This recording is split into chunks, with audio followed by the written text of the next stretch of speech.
Hi friends, vertical garden concept ద్వారా మా ఛానల్లో ఈ వీడియో అయితే చేయడం జరుగుతుంది. ఇదిగో చూసారు కదా, మనం ఈ వెజిటేబుల్ టవర్స్ అన్నమాట. ఇవి ఓన్లీ మనం వెజిటేబుల్స్, లీఫీ వెజిటేబుల్స్ వేసుకోవడానికి మనకి బాగా యూజ్ అవుతుంది. కొత్తగా టెర్రస్ గార్డెనింగ్ స్టార్ట్ చేసే వాళ్ళకి, టెర్రస్ గార్డెన్ చేసే వాళ్ళకి, మరియు అపార్ట్మెంట్స్లో కొంతమందికి ప్లేస్ ఉండదు, బాల్కనీ మాత్రమే ఉంటుంది, వాళ్ళకి చక్కగా వెజిటేబుల్స్ మరియు లీఫీ వెజిటేబుల్స్ మనం పండించుకోవడానికి చాలా అనువుగా ఉంటుంది.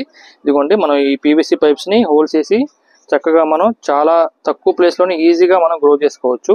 మనం ఈ పైప్స్ కనుక, వెజిటేబుల్ టవర్స్ కనుక మనం ఆన్లైన్ లో చూసుకుంటే చాలా ఎక్కువ అమౌంట్ ఉంటుంది. మనం అయితే చాలా తక్కువ రేట్కే ఇస్తున్నాం టెర్రస్ గార్డెనింగ్ చేసుకున్న వాళ్ళకి. మరి మీకు కనుక కావాలి అని అనుకుంటే నా స్క్రీన్ మీద ఉన్న ఫోన్ నెంబర్కి కాల్ చేయండి. ఒకవేళ నీ రెస్పాండ్ అవ్వకపోతే వాట్సాప్కి మెసేజ్ చేయండి. ఇలాంటి వీడియోస్ అయితే నేను చూపిస్తూ ఉంటాను. మా ఛానల్ని లైక్ చేయండి, షేర్ చేయండి, సబ్స్క్రైబ్ చేయండి మరియు ఫాలో చేయండి.